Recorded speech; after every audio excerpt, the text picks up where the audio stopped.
Hello दोस्तों, स्वागत है आप सभी का हमारे चैनल स्टडी ओनली में। दोस्तों एक बार फिर हम आप सभी के लिए लेकर आ गए हैं BEML यानी भारत अर्थ मूवर्स लिमिटेड न्यू भर्ती 2024 का नोटिफिकेशन। इसको दोस्तों पोस्ट को अप्लाई ऑनलाइन करना है। इसका जो ऑनलाइन फॉर्म है दोस्तों 23 अगस्त से ही स्टार्ट हो चुका है और इसकी जो फॉर्म की लास्ट डेट रखी गई वो 4 सितंबर तक रखी गई है। इसके लिए क्वालिफिकेशन देखी जाए तो आपके पास जो है कंप्यूटर ऑपरेटर की जो पोस्ट है उसके लिए दोस्तों 12th पास होना चाहिए। बाकी ITI बेस से पोस्ट इसमें रखी गई हैं।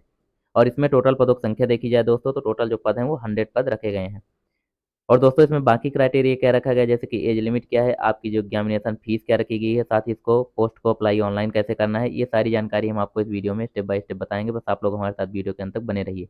और हाँ दोस्तों, हमारे चैनल पर अगर नए हैं तो चैनल को सब्सक्राइब और वीडियो को लाइक जरूर कर लीजिए, क्योंकि हम आप लोग के लिए ऐसे ही गवर्नमेंट जॉब से रिलेटेड नोटिफिकेशन लेकर आते रहते हैं। दोस्तों स्टार्ट करते हैं आज का वीडियो। तो दोस्तों इसका नोटिफिकेशन देख लेते हैं। BEML लिमिटेड जो कि भारत सरकार का एक उपक्रम है और यह नोटिफिकेशन आपको पढ़ना है दोस्तों तो हमारा जो टेलीग्राम चैनल है जिसका लिंक आपको वीडियो के डिस्क्रिप्शन मिल जाएगा, वहां से टेलीग्राम चैनल ज्वाइन करके आप ये नोटिफिकेशन देख सकते हैं, पढ़ सकते हैं। और साथ ही दोस्तों हमारे टेलीग्राम चैनल पर लेटेस्ट गवर्नमेंट जॉब से रिलेटेड जो भी अपडेट आती है तो वहीं डाल दिया जाता है, तो आप लोग चैनल को जो है ज्वाइन जरूर कर लीजिए। तो इसमें आगे देख लेते हैं रिक्रूटमेंट ऑफ ग्रुप सी की जो कि पोस्ट है दोस्तों, group C position across BEML limited. और दोस्तों इसमें आगे बताया गया है कि BEML limited a pioneer in heavy engineering company with presence in defence and aerospace mining and construction rail metro business. तो इसके बारे में दोस्तों बताया गया है कि BEML जो है किस प्रकार की कंपनी है, साथ ही इसका कितना बिजनेस है।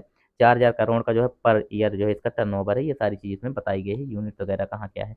फिर दोस्तों इसमें आगे है ग्रुप सी की जो वैकेंसी है वो देख लेते हैं। कैटेगरी वाइज यहाँ वैकेंसी दी गई है, तो देखिए इसमें डोमेन नेम है और वैकेंसी बैकअप ब्रेकअप है। फिर दोस्तों SC कैटेगरी, ST कैटेगरी और दोस्तों OBC कैटेगरी, EWS और जनरल कैटेगरी। तो सबसे पहले फिटर ITI फिटर वालों के लिए दोस्तों इसमें 7 पोस्ट जो है टोटल है और इसमें एक पोस्ट SC की और दोस्तों 2 पोस्ट जो है OBC की, EWS कैंडिडेट की 1 पोस्ट और 3 पोस्ट जो है जनरल कैंडिडेट के लिए रखी गई है। फिर दोस्तों टर्नर की जो पोस्ट है उसमें 11 पदों की संख्या टोटल। SC की 2 पोस्ट, ST की 1 पोस्ट और OBC की 3 पोस्ट, EWS कैंडिडेट की 1 पोस्ट और 4 पोस्ट जो है जनरल वालों के लिए है। वहीं दोस्तों मशीनिस्ट की बात करें तो 10 पोस्ट इसमें टोटल रखी गई है, जिसमें 2 पोस्ट SC की, 1 पोस्ट ST की, 2 पोस्ट OBC की, 1 पोस्ट जो है EWS कैंडिडेट के लिए और 4 पोस्ट जो है जनरल वालों के लिए रखी गई है। फिर दोस्तों इलेक्ट्रीशियन के लिए 8 पद हैं टोटल, जिसमें 1 पोस्ट SC के लिए, 1 पोस्ट ST कैटेगरी के लिए, 2 पोस्ट OBC, EWS के लिए 1 भी पोस्ट नहीं है और 4 पोस्ट जो है जनरल वालों के लिए रखी गई है। फिर दोस्तों वेल्डर के लिए बात करें तो 18 पोस्ट टोटल हैं। इसमें 3 पद SC के लिए, 1 पद ST के लिए और 6 पोस्ट OBC कैंडिडेट के लिए, EWS के 2 पोस्ट और 6 पोस्ट इसमें जनरल वालों के लिए रखी गई है।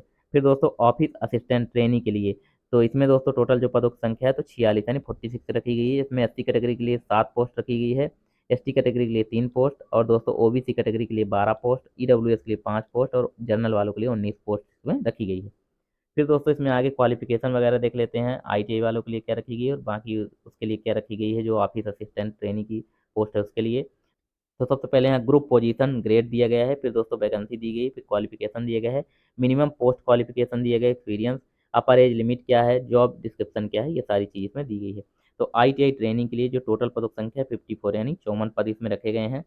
फिर दोस्तों इसमें क्वालिफिकेशन देख लेते हैं क्या रखी गई है। तो फर्स्ट क्लास से 60% मार्क्स एंड एबव 60% मार्क्स आपके होने चाहिए ITI trade with NAC form recognise, यानी कि किसी भी इंस्टीट्यूट से NAC रिकॉग्नाइज जो इंस्टीट्यूट है उससे दोस्तों आपका 60% मार्क्स या उससे ज़्यादा के साथ ITI आपका होना चाहिए। मिनिमम पोस्ट क्वालिफिकेशन एक्सपीरियंस जो है आपका इसमें दोस्तों ये 3 साल का एक्सपीरियंस आपके पास होना चाहिए after completion of apprentice training, यानी दोस्तों आपका जो है यानी दोस्तों जो आपका अप्रेंटिस ट्रेनिंग कंप्लीट करने के बाद 3 साल का जो है आपके पास एक्सपीरियंस होना चाहिए।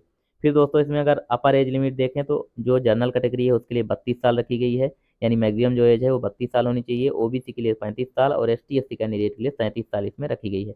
जॉब डिस्क्रिप्शन इसमें देख लेते हैं। Shall be responsible for completion of task job assigned based on the skills gained during the first 2 years, यानी 2 साल जो है दोस्तों आपका स्किल्स बेस पे पीरियड पे ट्रेनिंग पे आप रहेंगे कॉन्ट्रैक्ट बेस में। उसका दोस्तों इसमें जो है strive to complete the assigned task in the respective department in timely manner adhering to production work norms and meeting the quality standard position जो है एनी फैसिलिटी ऑफ BEML। दोस्तों इसमें 2 साल तक आपका ये ट्रेनिंग पीरियड पे रखेंगे आपको। उसके बाद दोस्तों बाकी डिपार्टमेंट में जो है टाइमली मैनर जब आप सारा चीज़ आने लगेगा तो फिर आपको प्रोडक्शन वर्क में जो है रखेंगे।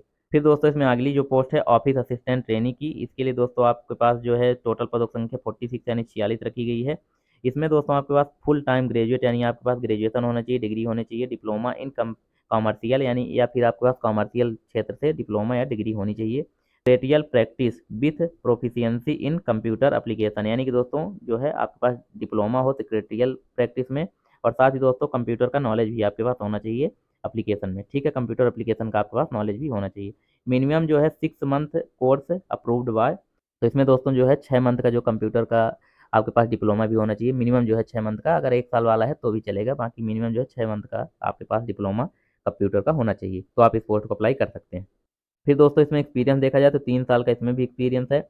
आफ्टर ग्रेजुएशन यानी ग्रेजुएशन कंप्लीट होने के बाद diploma commercial diploma in secretarial practice, यानी कि दोस्तों ग्रेजुएशन कंप्लीट होने के बाद 3 साल का जो है आपके पास जो है एक्सपीरियंस होना चाहिए। इसमें देखा जाए तो जो एज लिमिट है दोस्तों, तो जनरल वालों के लिए 32 मैक्सिमम एज रखी गई है, ओबीसी के लिए 35 साल, और जो वहीं ST SC कैंडिडेट है उनके लिए 37 साल मैक्सिमम एज रखी गई है।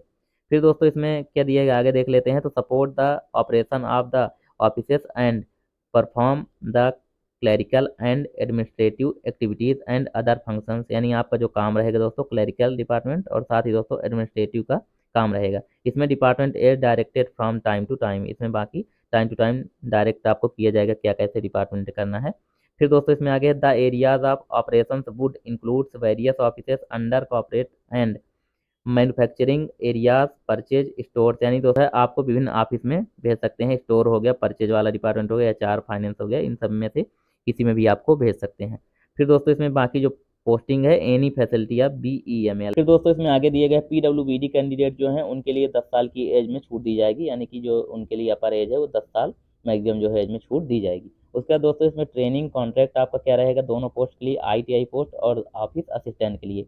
तो दोस्तों 2 साल की जो कि इसमें ऊपर दिया गया है कि 2 साल का आपका कॉन्ट्रैक्ट रहेगा, तो जो फर्स्ट ईयर का जो कॉन्ट्रैक्ट रहेगा दोस्तों ट्रेनिंग पीरियड, उस टाइम आपको जो है 15,500 रुपये पर मंथ सैलरी दी जाएगी। और जो दूसरे साल जब आप ट्रेनिंग आपकी जो रहेगी, यानी फर्स्ट ईयर आप कंप्लीट कर लेंगे, तो दूसरे साल जो है आपकी सैलरी 20,000 रुपये पर मंथ जो है दी जाएगी। फिर दोस्तों उसके बाद जब आपका बेच ग्रुप B पोस्ट पे आप आ जाएंगे, तो इसमें जो है आपका पे स्केल जो है 16,900 से लेकर 60,650 रुपये किया जाएगा। ठीक है दोस्तों। फिर दोस्तों असेसमेंट इसमें क्या दिया गया है, तो फॉर ITI ट्रेड के लिए तो द सिलेक्शन आपका कैसे होगा ITI वालों के लिए, तो the selection will be based on assessment through computer based written test, यानी कि रिटन टेस्ट आपका होगा कंप्यूटर बेस्ड। फिर दोस्तों ट्रेड टेस्ट भी होगा आपका इसमें, में be decided by BEML management, बाकी डिसीजन जो है BEML मैनेजमेंट का रहेगा, बाकी आपका इसमें ज्ञान होगा। ठीक है। उसके बाद फॉर ऑफिस असिस्टेंट ट्रेनिंग के लिए क्या करना है, तो इसमें दोस्तों the selection will be based on assessment through computer based, इसमें भी दोस्तों जो है आपका रिटन टेस्ट होगा, और इसके साथ दोस्तों consisting multi choice question answer, the syllabus for the assessment be posted before the test under his advertisement, यानी दोस्तों इसमें सिलेबस वगैरह क्या होगा ये बताया जाएगा। बाकी दोस्तों इसमें भी दोनों में आपका जो है एग्जाम कंडक्ट कराया जाएगा। उसका दोस्तों इसमें आगे दिया गया the computer based written test will be held only at Bangalore, यानी दोस्तों जो आपका कंप्यूटर टेस्ट होगा वो ओनली बेंगलोर में होगा। And conditions will be have to make their own arrangement towards, यानी दोस्तों जो है वहाँ आने जाने का खर्चा इसमें नहीं दिया जाएगा, आपको खुद के पैसे से आना जाना है, इसमें बताया गया है। उसके बाद दोस्तों इसमें जनरल कंडीशंस दी गई हैं कि ओनली इंडियन नेशनल्स में अप्लाई, यानी जो इंडिया के हैं वही लोग अप्लाई कर सकते हैं। एज क्वालिफिकेशन एक्सपीरियंस जो भी है ये दोस्तों 4 सितंबर 2024 तक इसकी फॉर्म की लास्ट डेट रखी गई है, तो एज एक्सपीरियंस ये सारा चीज़ आपका इससे पहले कंप्लीट होना चाहिए। फिर दोस्तों इसमें बाकी है the upper age limit indicated एवं in with relaxation applicable SC ST OBC in line with government guidelines, यानी इनको जो कि एज लिमिट में जो रिलैक्सेशन मिलता है दोस्तों ये इनको दिया जाएगा गवर्नमेंट के अकॉर्डिंग, जो भी गवर्नमेंट में मिलता है। फिर दोस्तों इसमें आगे है ST SC कैंडिडेट से submit SC ST caste certificate, यानी आपको जो है फॉर्म भरते वक्त आपको कास्ट सर्टिफिकेट लगाना है। OBC है तो OBC का कास्ट सर्टिफिकेट लगाएंगे। साथ ही दोस्तों PWD कैंडिडेट है तो उसका आप सर्टिफिकेट लगाएंगे। EWS कैंडिडेट है तो उसका आप सर्टिफिकेट लगाएंगे। सारा सर्टिफिकेट जो है आपको इसमें आपको स्कैन करके लगाना है, यहाँ नीचे ये सारा चीज़ दिया गया है। फिर दोस्तों इसका जो है आप अप्लाई कैसे करेंगे, फॉर्म कैसे अप्लाई करना है वो देख लेते हैं। आइए हाउ टू अप्लाई तो करेंगे, तो candidate must use proper email ID created in their names and email ID and mobile number provided in online application should remain valid for at least 1 year, यानी कि दोस्तों 1 साल के लिए जो वैलिडिटी रहे, तो आपका एक प्रॉपर मोबाइल नंबर आपका खुद का होना चाहिए और एक ईमेल आईडी अपने नाम से होनी चाहिए। ठीक है दोस्तों, इनकी जरूरत पड़ेगी। उसके बाद दोस्तों इसमें आगे है the candidates are required to apply online application which is mandatory to apply online which is mandatory, यानी कि दोस्तों ये जो सारा चीज़ है ऑनलाइन के लिए आपको मैंडेटरी है, आपके पास होना चाहिए। बाय क्लिकिंग द अप्लाई, आपको फिर उसके बाद अप्लाई ऑनलाइन वाले ऑप्शन पर क्लिक करना है। Link and after going through the prescribed guideline, बाकी इसमें दोस्तों गाइडलाइन बताई गई है कैसे आपको फॉर्म अप्लाई करना है, लिंक भी इसमें दिया गया है। फिर दोस्तों इसमें आगे है the candidates can access the online application form in our career page. इसमें जो कैरियर पेज है उसके द्वारा दोस्तों आपको जो ऑनलाइन फॉर्म अप्लाई करना है। इसकी जो वेबसाइट है ये देखिए यहाँ पास ये वेबसाइट दी है www.bemelindia.in। इसका जो लिंक है दोस्तों हम आपको वीडियो के डिस्क्रिप्शन में दे देंगे। यहाँ से आप जो है अपनी जो फॉर्म है वो अप्लाई कर सकते हैं, अपना एप्लीकेशन जो है यहाँ पे जो है अपना फॉर्म आप अप्लाई कर सकते हैं। फिर दोस्तों उसके बाद इसमें आगे दिया गया है कि the online registration site would be available for 4 सितंबर, यानी एक बार आपको रजिस्ट्रेशन करने के लिए 4 सितंबर तक इसकी जो है डेट दी गई है। फिर दोस्तों इसमें आगे रजिस्ट्रेशन नंबर, आपको रजिस्ट्रेशन नंबर जैसे आप रजिस्टर करेंगे अपनी जीमेल आईडी और मोबाइल नंबर, उसका आपका जो है रजिस्ट्रेशन नंबर आपका जनरेट हो जाएगा। उसका दोस्तों इसमें noted and has be quoted for all further correspondence, यानी आपको अपना जो रजिस्ट्रेशन नंबर दिया जाएगा उसको नोट कर लेना है या स्क्रीनशॉट रख लेना है। फिर आगे इसमें प्रोसेस क्या है वो देख लेते हैं। फिर दोस्तों इसमें आगे है कि along with the online application the condition must upload the following without which their applications will be incomplete and reject, यानी कि दोस्तों जितना इसमें अपलोड करने के लिए दिया गया है अगर आप लोग अपलोड नहीं करेंगे तो आपका जो फॉर्म है वो रिजेक्ट कर दिया जाएगा। तो इसे अपना एप्लीकेशन आप फुलफिल करने के बाद आपको ये सारी चीज़ जो है आपको अपलोड भी करनी है। सबसे पहले 10th की जो मार्कशीट है वो आपको, फिर दोस्तों 12th की मार्कशीट वो आपको अपलोड करनी है। उसका डिग्री डिप्लोमा जो भी आपके पास है उनमें से जब ITI का है तो ITI मतलब ITI वाली पोस्ट के लिए तो ITI का सर्टिफिकेट आपको अपलोड करना है। और दोस्तों अगर कंप्यू और दोस्तों अगर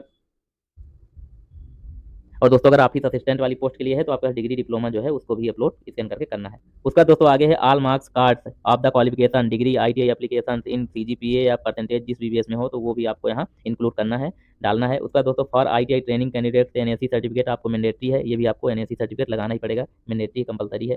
फिर दोस्तों आगे experience certificate should be uploaded clearly indicated the start and end date of each position, यानी दोस्तों इसमें आपको मेंशन भी करना है कि कब आपने जो है एक्सपीरियंस कब से कब तक आपका रहा तो वो डेट भी आपको मेंशन करनी है। उसका दोस्तों इसमें आइडेंटिटी कार्ड इशू होना चाहिए गवर्नमेंट ऑफ इंडिया के द्वारा, तो उसका भी ड्राइविंग लाइसेंस मतलब इनमें से कुछ भी आपके पास जो आइडेंटिटी कार्ड होता है वो आपके पास आधार कार्ड हो, पासपोर्ट हो, ड्राइविंग लाइसेंस हो तो उसका जो है स्कैन करके लगाना है या उसका नंबर डालना है। उसका दोस्तों इसमें आगे है PDF file of the challan generated after payment of fees, यानी फीस पेमेंट करने के बाद जो आपका PDF रहेगा उसको PDF को जो है ये जनरल OBC EWS जो कैंडिडेट है इनको फीस पेमेंट करना है, 200 रुपये जो कि फीस रखी गई है। तो इनको पेमेंट करने के बाद इसका जो चालान है दोस्तों इसका PDF आपको अपलोड करना है, ठीक है।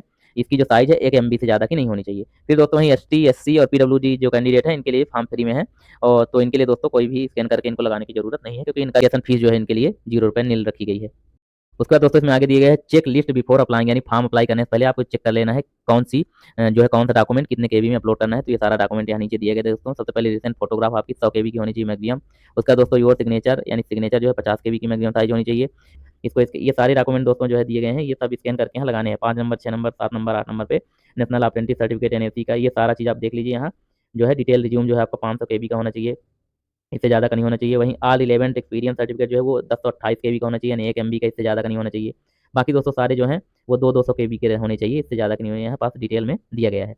फिर दोस्तों इसमें आगे देख लेते हैं incomplete application without uploading documents as mention above will be summarily rejected, यानी कि दोस्तों अगर आपका जो एप्लीकेशन है इनकम्प्लीट है और दोस्तों विदाउट अपलोडिंग डॉक्यूमेंट बिना अपलोड के ही आपने फॉर्म अप्लाई कर दिया है तो जो है आपका फॉर्म रिजेक्ट कर दिया जाएगा। तो इस प्रकार से दोस्तों जो लोग एलिजिबिलिटी रखते हैं वो लोग इसका फॉर्म अप्लाई कर सकते हैं। बाकी दोस्तों इसके बारे में कुछ अगर डाउट है तो आप लोग कमेंट बॉक्स से कमेंट करके पूछ सकते हैं। तो अगर हमारे द्वारा दी गई जानकारी आपको अच्छी लगी हो तो हमारे चैनल को सब्सक्राइब और वीडियो को लाइक जरूर कर लीजिए। तो मिलते हैं दोस्तों नेक्स्ट वीडियो में, तब तक के लिए धन्यवाद।